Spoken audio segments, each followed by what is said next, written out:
Le 50e salon de l'agriculture s'est ouvert hier. Nous serons en direct de Paris ce soir dans notre journal. Un salon marqué par les revendications des producteurs laitiers qui peinent à rentabiliser leurs exploitations. Nicolas est parvenu à s'installer parce qu'il a pu compter sur sa famille. Dominique Patinec et Marie Roussel l'ont rencontré. Voici Héloïse. Cette placide normande obéit au doigt et à l'œil à Nicolas.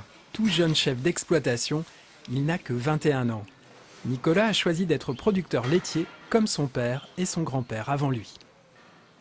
M'installer en culture pure, ça aurait été, je pense, assez dur parce que il faut que dans les bâtiments ça bouge.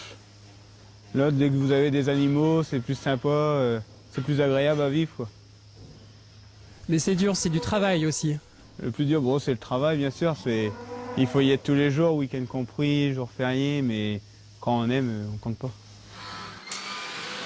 Dans la famille, on aime le vivant, mais on n'a pas peur des machines. Les Pattes se sont convertis aux robots de traite en 2001. Avant eux, un seul éleveur français avait parié sur cette technologie. Certains les prenaient pour des fous. Aujourd'hui, les robots sont partout. L'investissement est lourd, 150 000 € au bas mot.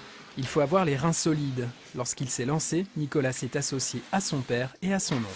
Comme nous, on était en route déjà dans le lait, c'était plus la fierté de dire déjà c'est la 6e génération qui arrive sur l'exploitation quand même. Donc c'était important de pouvoir travailler son fils. Mais inquiet, oui, un petit peu. L'inquiétude est là parce qu'il y a aussi des bas. Nicolas a racheté les terres et le quota d'un paysan parti à la retraite. Il a emprunté 250 000 €. Cet argent, il faut le rembourser. Blé, orge, betterave sont là pour ça. À 28 centimes du litre, le lait, lui, n'est pas rentable.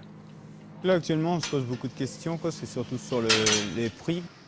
Sur un panier de 100 € au consommateur, 8 € vient à l'agriculteur, sachant qu'il garde son bovin, son lait plus d'1 an sur l'exploitation. Nicolas espère que le cours va remonter. Il est fier d'être producteur laitier, comme son père et son grand-père avant lui.